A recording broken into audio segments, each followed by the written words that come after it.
Slow পিচের master বা king of কাটার মুস্তাফিজুর রহমান কি অবশেষে ঠিক তার ক্যারিয়ারের প্রথম দিককার ম্যাচগুলোর মতোই ফিরে এসেছেন? গতকাল চেন্নাইয়ে যে মুস্তাফিজকে দেখলাম আমরা, আসলে সারা ক্রিকেট বিশ্বই দেখলো, যদিও আইপিএল ভারতের টুর্নামেন্ট, কিন্তু এই টুর্নামেন্টে সারা পৃথিবীর দৃষ্টি থাকে। আমি যদিও সেভাবে আইপিএল দেখি না, কিন্তু মুস্তাফিজের খেলা যখন থাকে দেখার চেষ্টা করি। গতকাল চেন্নাইতে বিশেষ করে শেষ 2 ওভারে মুস্তাফিজ যে বোলিং করেছেন, আন্দ্রে রাসেলের মতো ব্যাটসম্যানকে যেভাবে তিনি বারবার পরাস্ত করেছেন, তা আসলে চোখের দেখার জন্য খুব একটা সুন্দর দৃশ্য।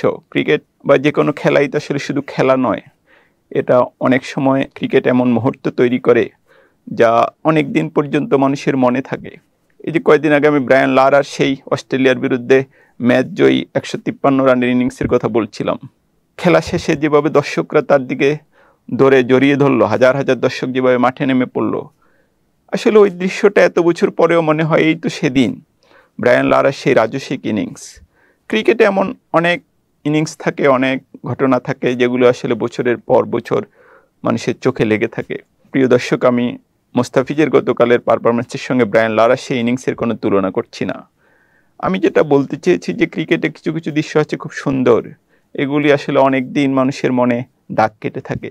গতকাল চেন্নাইয়ে শেষ 2 ওভারে মুস্তাফিজের যে বোলিং, যেভাবে একের পর এক স্লোয়ার দিয়ে যাচ্ছিলেন, এবং রাসেলকে যিনি নিশ্চিতভাবে ক্রিকেট ইতিহাসেরই সবচেয়ে বিধ্বংসী ব্যাটসম্যানদের একজন, সবচেয়ে আক্রমণাত্মক ব্যাটসম্যানদের একজন, সেই রাসেলও তার বল ভেটে লাগাতে পারছিলেন না।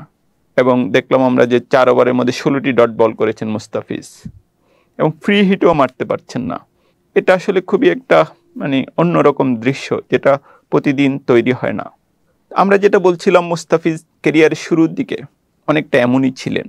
আমরা তখনও দেখেছি আফ্রিদির মতো ব্যাটসম্যানও মুস্তাফিজের বল বুঝতে পারছিলেন না, যেন মানবীর মনের মতোই একটা দুর্বোধ্য ছিল মুস্তাফিজের সে সময়কার বলগুলো।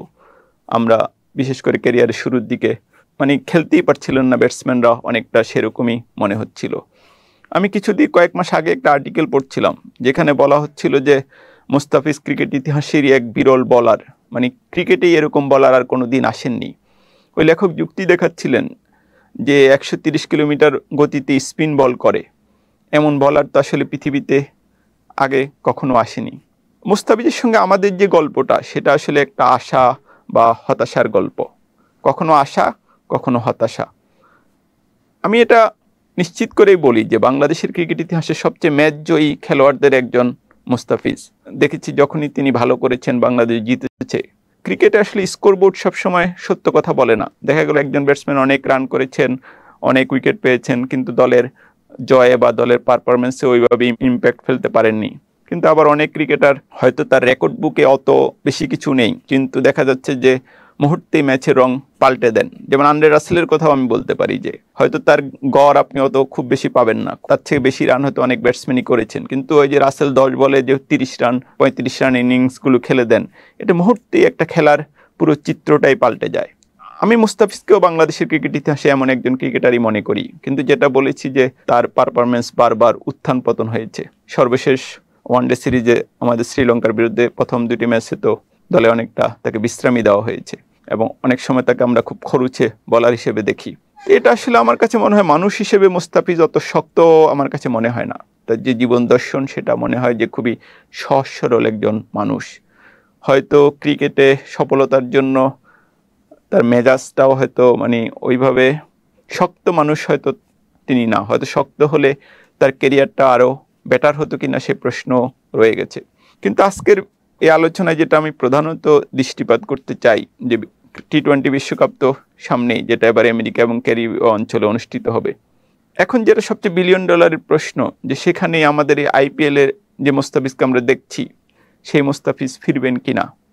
এটা আপনারা এরই মধ্যে জেনেছেন যে এখন পর্যন্ত আইপিএলের সর্বোচ্চ উইকেট শিকারী হচ্ছেন মুস্তাফিজ, এবং বাংলাদেশের আমি নিশ্চিত হাজার হাজার মানুষ ক্ষণিকের জন্য হলেও মুস্তাফিজের পারফরমেন্সের দিকে খেয়াল রাখেন। কেউ হয়তো টিভিতে দেখেন, কেউ স্কোরবোর্ডে দেখার চেষ্টা করেন যে মুস্তাফিজ আজ কী করেছেন। মুস্তাফিজের জন্য তাদের আগ্রহের একটা প্রধান কারণ হচ্ছে তারা এখনো আশা করেন যে জাতীয় দলে সেই মুস্তাফিজ ফিরবে কিনা। এবং আমরা দেখছি যে বিশেষজ্ঞরা আসলে কাটাছেঁড়া করছেন যে আইপিএলের যে মুস্তাফিজ, সেটা জাতীয় দলে ফিরে না কেন। এক্ষেত্রে একটা ব্যাপার বলা হচ্ছে যে আইপিএলের যে স্লো পিচগুলিতে মুস্তাফিজ খুবই কার্যকর। আমরা যেটা বলেছি স্লো পিসের মাস্টার হচ্ছেন মুস্তাফিজ। আরেকটা যেটা যে আমাদের যে টিম ম্যানেজমেন্ট, সেটাও আইপিএলের টিম ম্যানেজমেন্ট যেভাবে স্মার্টলি মুস্তাফিজকে ব্যবহার করতে পারছে সেভাবে পারছে কিনা সে প্রশ্ন। কিন্তু আমরা আশা করি যে মুস্তাফিজ আইপিএলের মতো জাতীয় দলেও ফিরে আসবে এবং বাংলাদেশের ক্রিকেটের জন্য সেটার চেয়ে কোনো সুখবর আসলে আর কিছুই হবে না।